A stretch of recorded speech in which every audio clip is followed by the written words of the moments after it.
Retro Rebel is brought to you by templeofgeek.com, your one-stop shop for all things geek. You can find all of our episodes and fulfill your sci-fi, fantasy, and geek culture-related needs at templeofgeek.com. Welcome to the Retro Rebel Gamecast, where we discuss gaming and related topics. Retro Rebel is released Fridays, and you can find this episode and much more by heading to templeofgeek.com or wherever you download your favorite podcasts. You can also follow us on Facebook and Instagram at Retro Rebel Podcast. My name is Stacy, and with me, as always, is my fellow Rebel co-host, Amanda. Hello.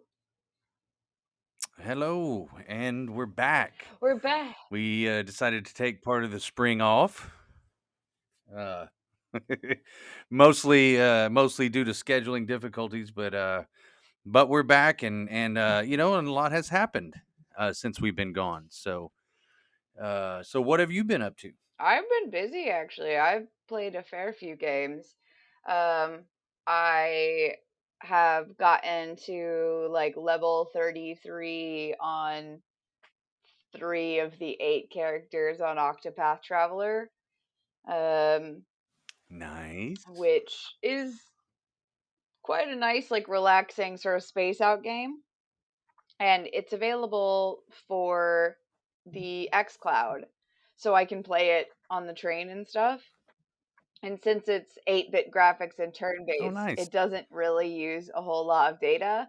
So it's a pretty portable game to stream around. So I've been enjoying that. There has been several spring and community and feature events on Pokemon. So I've been picking those up. There's one going on right now, which involves like taking snapshots of the Pokemon. And there's like new outfits associated with it that's going on for like the Nice. next 2 days. So I've already gotten all the achievements for those. It was mostly like the cactus Pokemon and some stuff like that. The like manta ray looking one called I think Mantine or something. And then I played a game preview of the new game Beyond Extinction, which is, how could I describe it? It is Jurassic Park meets Gears of War, I think, is probably the best way I could describe Well, it. that sounds interesting. Yeah, it's scary though. I didn't think it was gonna be scary because it's like basically just a shoot and like you drop onto the planet and there are different zones and the zones have different levels of dinosaur activity and you have to do specific tasks, and while you're doing the task the dinosaurs come up and try to get you. But turns out I'm really scared of velociraptors and such, especially when they are movie accurate and really don't give away that they're coming after you until they're just like on jumping on you with their little claws. And Right. so if you have Game Pass, it is free to download the game preview for Extinction Evolved, I think is what it's called. It's a brand new game with dinosaurs and shooting. I played it for about 40 minutes. It is amusing. It's not really my cup of tea, but I can see that there are some people who are definitely going to like it. If you like Ark Survival Evolved and you also like Warzone or Call of Duty or something like that, you may like this because it's sort of in the middle of those two things. Is it a first-person shooter Yes. or It's a third person? first person shooter Okay. and you have a squad. So it's Okay. supposed to Okay. be I can see. online. I was playing it Right. solo, which I think maybe made it a little bit harder. It wasn't super terribly challenging, but I was in the lowest zone, so I wouldn't really expect it to be at Right. this point. But it's a fun little game. I can see some people would really like it. If you like dinosaurs and you want to, hang out with them while they try to kill you, it could be for you. Guns and dinosaurs, first-person shooter. It sounds pretty cool to The begin with. dinosaurs look So, good. I'll give them um, that. Like the dinosaurs look realistic well, from what nice. we think dinosaurs look Um, like, I guess. right, exactly. So, as close as for all we know. Mhm. Um, all right. When we originally were going to record a couple weeks ago, I would have had very little to report. Since then, I have been able to muster up the strength to play a couple games, and so I have just a little bit more than nothing to report. Yay! Um, yeah, so I have not been able to bring myself to log back into World of Warcraft. It's been almost 2 months I have not played. So my name is Stacy, and I am an addict, but I have stepped away for 2 full months and not logged in. Well done. So yeah, so that's what I haven't played. But what I have played was Final Fantasy VII, the remake. It came out on, I think, on the. It was either no, it was one of the games that they gave away. So one of the games that you get with your PS Plus membership, and so I downloaded it and started playing it the other day, and it is very much akin. It's a game I've wanted to play, but I wasn't going to buy it. I just didn't have the money to buy it, and I was kind of waiting to see what the reviews were and my friends kind of what their take on the game once they played it. And everything has been really positive. Daniel played it and he loved Mm, it, and I know he's a big Final Fantasy fan, and I'm definitely a Final Fantasy VII fan, but like most people, that game is kind of sacred, and I knew they had changed a lot of the gameplay elements, and so anyway, knowing all that and kind of jumping into it, I really have enjoyed it, man. It's awesome. It's a nice throwback, but everything has been upgraded graphically, and the story's been changed just a little bit. I couldn't even really remember the story, to be honest. So many other people seem to have gotten that part of it, and I don't know if I just went through it and just played it. Like I just like, okay, I got to go to that thing and kill it. Then I got to pick up and open this chest. Then I got to go to the next thing and kill it. I don't think I remember the story at all. So this has been kind of nice to go back and actually maybe pay attention to the story for the first time. I remember certain elements, but I played 4 or 5 hours of it. Gameplay is very similar to Final Fantasy 15 in terms of how the battle mechanics and stuff. So you're kind of free to move around the screen and attack. It's not turn based, so not really turn based. They kind of mesh that pretty well. So it's more of an action RPG now than the turn based uh, RPG that it was in the past, and that's okay. Like I said, I was used to that from Final Fantasy 15 and kind of from Kingdom Hearts as well. So, but that's really all I've had time to play. To be honest, I really hadn't had a whole lot of time to play anything else, and that's not saying a lot. I didn't really play but a few hours of it, but it's good, and I'm looking forward to getting back into it and playing that one a little bit more. So sad that I haven't played a whole lot of games, but I did get to play that a little bit. So all right, well that brings us to the news. I noticed that we had some news from a couple yeah, weeks mine's a ago, so I little don't know if it's still stale, but it relevant, is but relevant. So, yeah, right. So yeah, so we'll go ahead, and if you want to go ahead and start, and we'll share. I have a couple pieces of news myself. So all right. Well, the first one I think is quite intuitive, and I think we all could have guessed where it was going. Um, yeah, but E3 2021 is going to be online. I think that makes total sense. With COVID-19, the restrictions, all the extra third waves and fourth waves, and what we've seen, it does make sense that they're not going to have a gigantic social gathering. Um, so having it online to me was always how I interacted with E3 anyway. I never had any desire to go to the right, convention. Whenever I've been to video game conventions in the past, they're not good. And they're not good because you're not going to be able to play the games. The lines are going to be too long anyway. So you're just going to look at what right, the artwork, like look over someone's shoulder while they play. It's not really for me. I would rather watch it in high definition on my TV than stand in a sweaty theater, famously with a group of people who aren't huge fans of deodorant, you know? So, like, for me, I think this is a great plan. Um, the next little bit of news is that the British esporting group, the BEA, is calling for more disabled specific tournaments now that there are specific disabled controllers, and more devices to help more people who need mobility assistance or control assistance play video games. I think it's really cool that we could have tournaments specifically for differently abled individuals, using adaptive technology in order to compete at a pro level. And I think it's a really good move for British esports to do, and I'm sure American esports will follow suit. It just makes sense to me. Right. No, I think that's this is all good news. More opportunities for more people to enjoy games. Um, so this was reported earlier this week by a number of outlets, but Blizzard CEO Bobby Kotick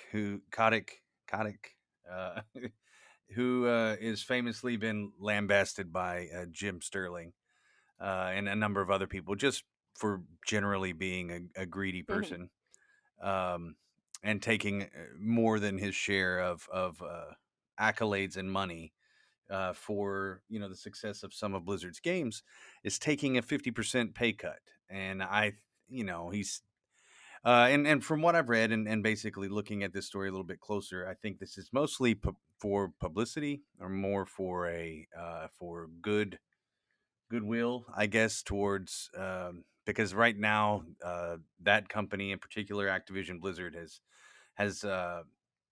has I guess not, they've been beaten up by the press lately, and rightfully so, for some of their business practices, uh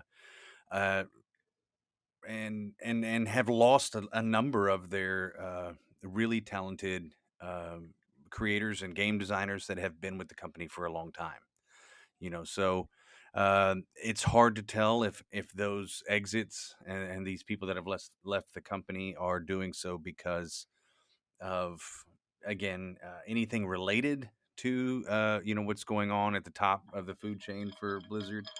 But it is interesting that there's definitely a correlation, at the very least, if not a causation of that, and the exodus of some of these big names from their company. So, but anyway, I guess it's good news. Maybe that money will trickle down to some of the actual employees that have needed it I hope so, and because deserve to, famously they can't even feed themselves from the canteen. Like, if right, you can't afford the food they're right. serving at your job is not paying you enough. That's a fact. Yeah, And exactly. it's very expensive in So, California where they want to have a headquarters. Like, listen, if you want to pay people less, then don't make them live in the most expensive state outside of New York, you know? right. Oh yeah, right.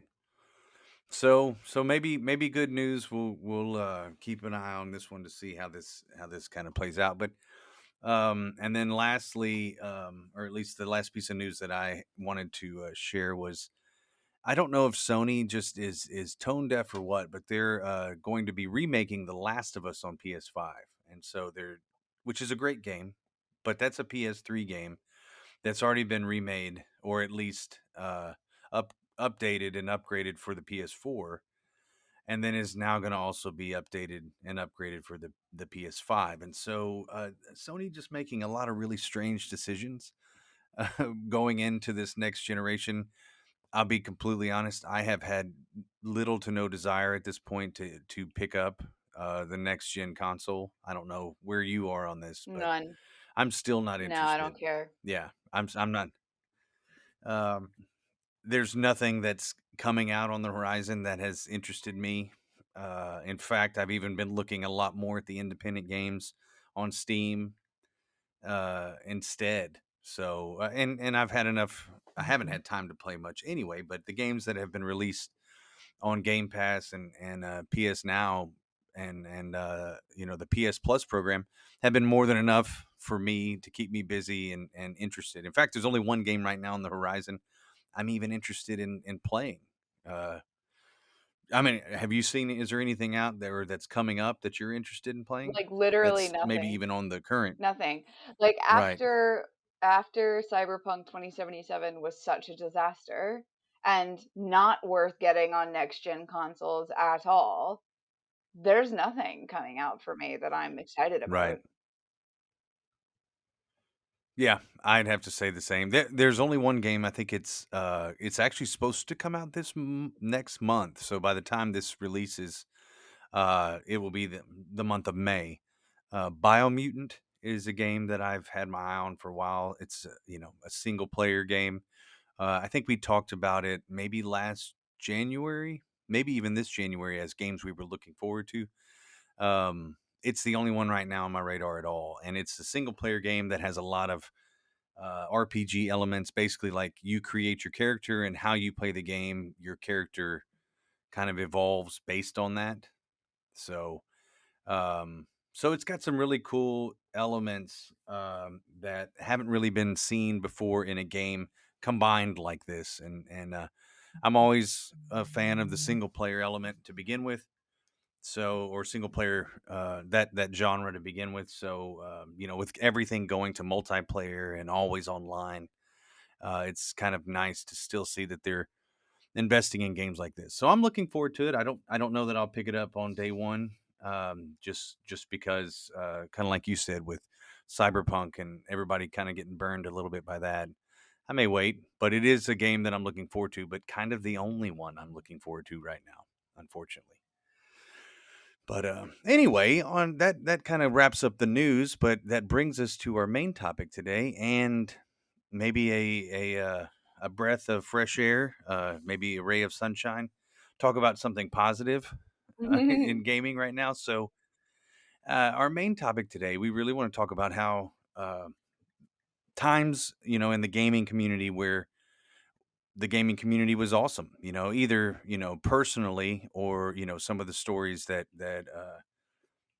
we shared or have shared over the years of the gaming community coming in and doing something good, and positive. So, both of us, I think, have kind of a similar thoughts on how gaming has positively affected us personally. But Amanda, why don't you share some of or your take on this topic, like how gaming has and the community has been positive. Yeah, I really do think sometimes we focus on the negative, and this is a good opportunity to share a feel good story for your spring, you know?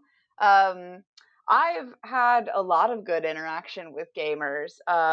Obviously, I started writing and recording for Temple of Geek because I met our founder on City of Heroes about, oh gosh, 15 years ago now, maybe more, Right. um, when I was in university. And I think when you meet people, you never think, oh, this person's going to have a profound impact on my life. Just sometimes that happens. And, you and I have been recording this podcast for nearly 5 years now, I think, at this point. Yeah. Um, and even before we started doing this podcast, I know we both regularly contributed to articles and other content on the site. So I think we've probably been doing this for, I feel like maybe 8 years seems right. Um, Yeah. Yeah. so I think that is a profoundly good thing that's come from someone that you just know online. Um, and Which is it's amazing. crazy, right? You and I have never met in person, Right. and yet regularly throughout the year, every week or so, we meet up and talk about video games. So it's great. Right. Well, and I would say to be honest, I mean, like you and I have talked and we've done this podcast, and I have yeah, I just know things that have happened in your Mhm. life. I mean, I'm aware. It's like I know you better than I know some people in my life that I talk to and see regularly. You know, I mean, I get to hear about. I've heard about your vacations, and I know about where your country and things that you have done and accomplished in your life and the ups and the downs.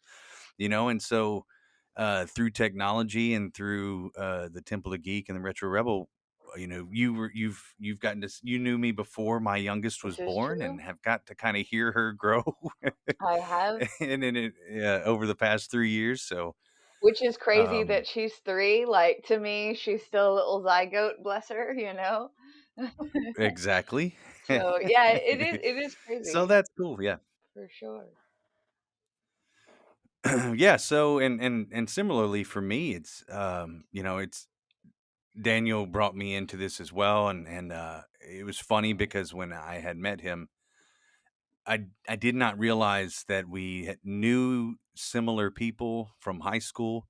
Even though I had never met him, I knew people that knew him, and but we never really knew each other. Our paths never crossed when we were going to school, and so even though he went to a different high school, we grew up in the same town, and then met up because of interest and he had put out an advertisement for Temple of Geek, and it was definitely something that I was interested in because having a love for gaming and the culture surrounding it, there really wasn't anybody that was doing that stuff. But you know, it just has worked out to where you and I have been able to do this, and that was all because kind of that common thread of Daniel. So that's pretty cool. Um, for me also, I think I've developed and made a number of friends that aren't necessarily with Temple of Geek, but through gaming. I wasn't a really big online uh, See, I'm a big gamer online per gamer, se. that's the problem. What well, and I think that, but when I finally did, and then when I finally did, I know you were a guild master, and so Oh, you yeah. you ran a guild. You've had and you have some good stories from being a guild master and knowing guildies that way. I didn't until I did. I wasn't necessarily in a guild, or I was in a guild, but I wasn't really active. I actually didn't like getting into vent or whatever the chat program was at the time. Team speak. And I Yeah, TeamSpeak. I didn't like getting in there because I just didn't. I think I have like a social anxiety thing. I don't know. I just didn't want to get in there and talk. I didn't know these people. And so I was very anxious to even get in there and talk, which is not really how I am in life necessarily, but it definitely was online. So I always used to mute chat. If I ever played anybody online, I would mute their chat too. I didn't want to hear. I just want to play. Um, but I finally got into a good guild in Wrath of the Lich King. That was very kind of like a family. Like they were really cool, and it was run by an older gentleman who went by Ryland or Rylander, I think was his handle, and he was a tank and a really nice, soft spoken, deep voice old man that ran the guild, Classic. and it was kind of like what's that? Classic. Yeah, well, it really was, and he was just a really nice guy and kind of was like the father figure to the whole guild, and so and I have a number of friends that to this day I've never met either, but that I continue to keep in contact with. A lot of them are on Facebook or other social media platforms, but we still talk. We wish each other well and happy birthday and stuff like that, and because we used to talk all the time and we would raid together and do stuff like that, and so developed a virtual friendship. Um, and had never met them. Still to this day have not met them, but I've seen them get married and have children, and we continue to stay in contact. So, that's just again another page to that book, but it's just really cool how gaming can bring people together like that personally, how it's Yeah. affected me. So, Well, I mean, I have had the pleasure of meeting some of the people that I played games with, either facilitated them flying over to see me, or just so happened now that I live in London, it is an attractive tourist destination. So I have met some of my oldest guildmates when they happened to travel to London for holiday. So that was such an exciting thing because you never think you're going to meet these people in person. And they're like, oh, by the way, we're going to London for a holiday. I think it would be nice if we met up. I'd be like, yeah, let's do it. So I have had the pleasure of meeting some Yeah, guildies in yeah, person. So, that's great. But for me, my most incredible um, personal benefit from knowing members of the gaming community was I did have a sort of a devastating change of personal circumstance that meant that I was short rent money the day before it was due.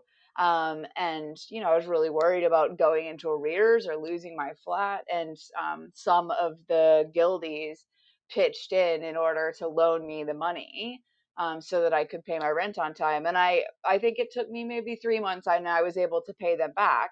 But if they hadn't have done that, and it wasn't a small amount of money, I think it was $600.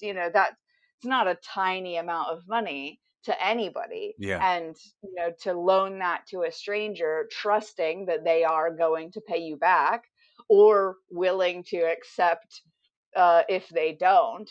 I thought, like I was eternally grateful for that. It made that sort of difficult period in my life when I was in my early 20s a lot smoother than it could have been. And to this day, I do credit that with um, a much smoother transition during that period in my life when it could have been much worse than it ended up being. So I think the gaming Absolutely. community at the end is just people. And so there is no limit to the good things that they can do if they want to, whether formally or on a very personal level. In fact, one of my favorite stories in the press about the gaming community um, banding together and helping people out was the gamer. I think he was in London and helped his friend who was having a seizure, I believe, in Texas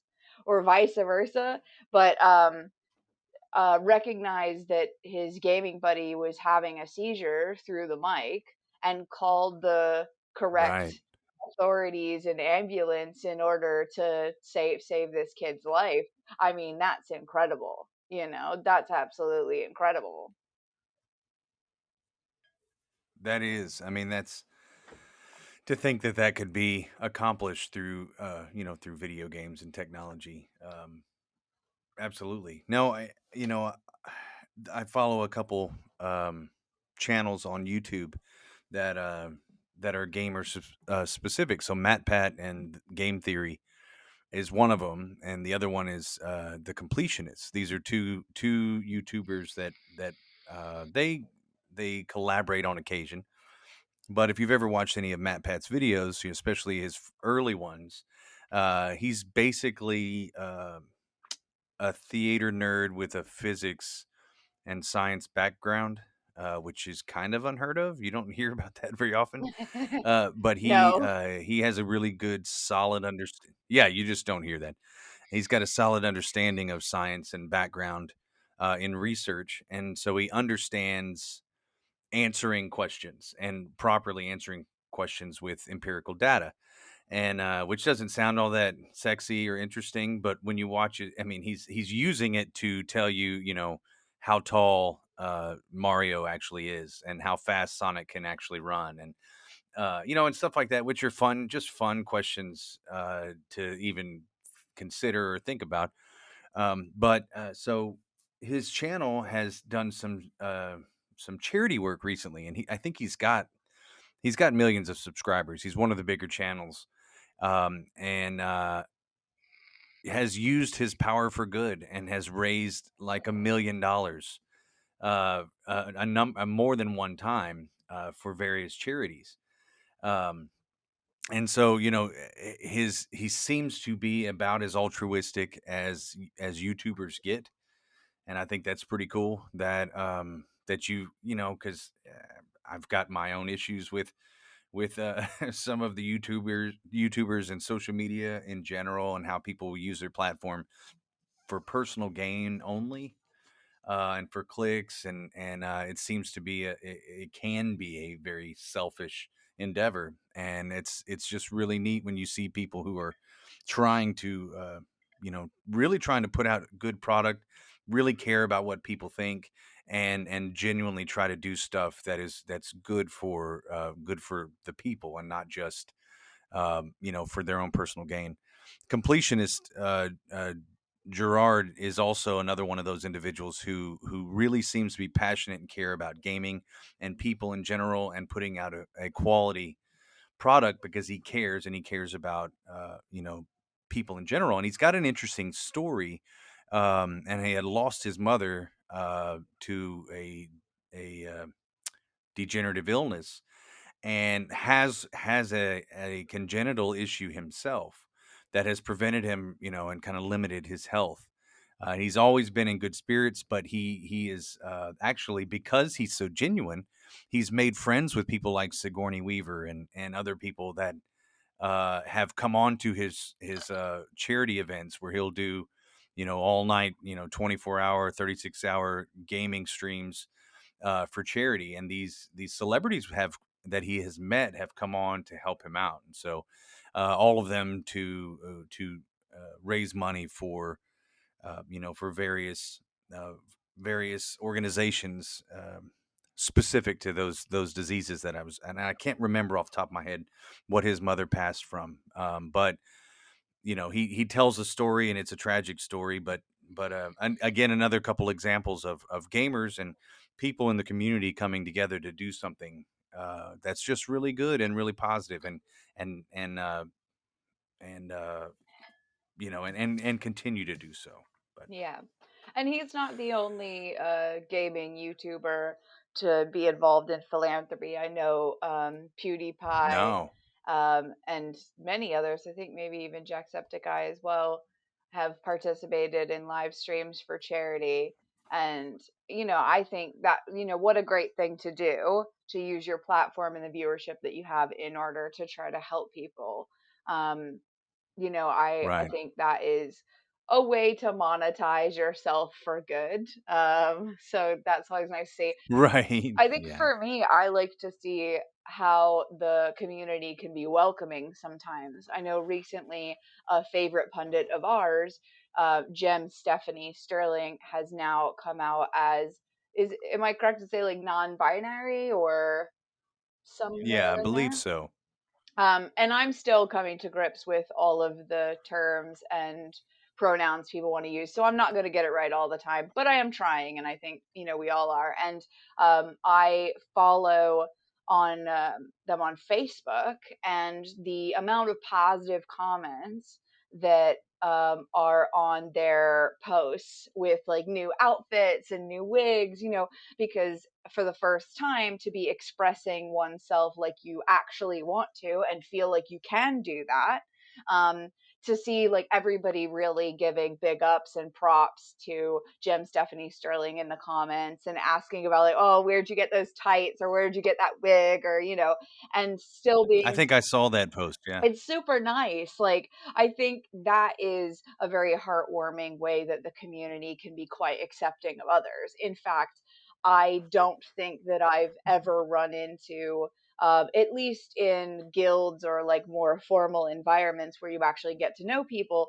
I don't think I've run into anyone with any sort of prejudice or malice against people who have alternative or are different lifestyles.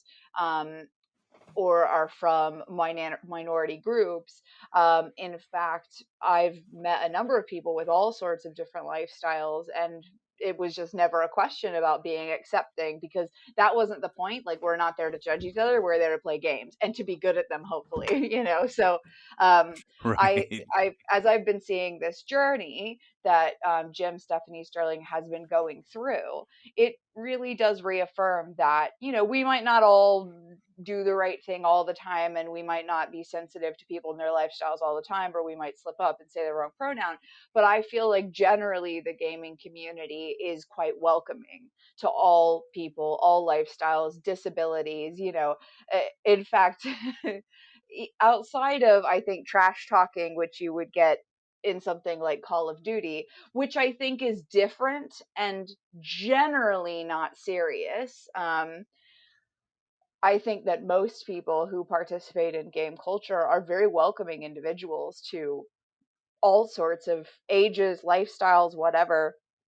I mean, your guild leader being a quite older gentleman is no more unusual than guildies of mine who, were gay partners or polyamorous, or, just you didn't care. You just were there to play the game and have a good time. And it really didn't matter the Right. background or the stories of where people came from, at least not in a prejudicial way. Obviously you're interested, people want to get to know each other, but I don't think I've ever interacted with bigotry or hatred in the gaming community in personal circles. Now, that doesn't mean it doesn't exist. And I'm sure if you and I were to go through No, that's true. comments Right. on recent Gympressions, we may be able to find a few comments that are negative, but I don't think that that is the majority. I actually think the majority of the gaming community, for all its faults, actually is pretty accepting of alternative lifestyles and minority groups and people from different backgrounds. And I just think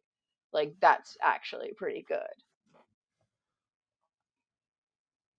Absolutely. No, I think that I agree with you. I know that Jim Stephanie Sterling lost a lot of followers on his YouTube and probably on other platforms as well once he came out. Um, but generally, as just like you said, I saw mostly positive comments, and I think the point being is it's not hard to find good examples, right? I mean, I think it was really easy to find good examples of the gaming community coming together, people being generally good and wanting the best and being welcoming, and my experience and in my guilds has been generally positive, and people have been very nice and welcoming and helpful and going out of their way to do things for you, and I'd say by and large that's probably more the rule than the exception. The problem is, that the negatives tend to or they seem to outweigh the positive, even though they're fewer and farther between. um, but to keep it positive, it's not hard to find good examples. And hopefully we're Back doing to something to world. like give uh shine a spotlight on the positive examples because they don't get press coverage. It makes them less in the public Absolutely. eye. Absolutely. Yeah. I mean, going back to Warcraft again, and because these are examples that are closer to home and something that I could speak more intelligently on. The having memorial services in Mhm. game because people can't all get together for guildies that had passed away, or and stuff like that, and even adjacent to that, although I think it's kind of similar or an adjacent culture, is the 501st, which is the costuming group for Star Wars, and they often, and it was something that I was interested in joining a long time ago, and I had kind of put my costume together, but never did get around to actually applying for membership. But I have friends that are in it, and I still talk to them a lot, and I've seen a number, maybe, I mean, dozens of examples of those groups and the 501st coming together for people who have passed away, and doing commemorative posts, or just really touching tributes to these people. And so there are a lot of really good examples, and I do think it's important that we kind of shine a light on that stuff, because the negative stuff really seems to dominate, even though it's not really the norm. It's not really, there's so many good things that happen all the time in the gaming community, and I think it's important to show that. Yeah, and I like that. I mean, obviously, we're not afraid to tackle any sort of topic, good, bad, whatever. Um, but Right. I like that we're giving the what I feel is the majority of community a little bit of visibility. Most people are not toxic in the gaming community because the gaming community is huge. I think it's like 50% of people play games of some sort. So, it's hard it's hard to generalize 50% of people in the Western world, like we're all out Right. here either playing Candy Crush or Xbox or whatever, PC, you name it. um, so I think it's just important to remember that generally people are good people, and we're all just Right. trying to have a good time when we're playing online, and that because they're real people, uh sometimes they can help each other out, and I just think that is amazing, you know. Yeah. Absolutely. Absolutely. And my brand new washing Well, good. machine Well, that was a good. has just sent me a text I because can't hear. that's what happens now. So Oh my gosh, that's I don't even know if you. But see, you're also the kind of person that might accidentally order something from Alexa and knows good and well that she's listening to you all the time. So and you're okay with that, and and that's okay. I'm fine with You that. know, tell Alexa I said hello. I will. Well, that wraps up this episode of Retro Rebel. Nice, short, sweet, and positive. I want to thank Amanda for this week's discussion. All the notes from this week's episode will be posted on our site, templeofgeek.com. If you'd like to add to the discussion or reach out with questions, sound off in the comments or message us on Facebook or Instagram at Retro Rebel Podcast. And please head over to wherever you get your podcasts and rate us because that really helps our show. Until the next time. See you later.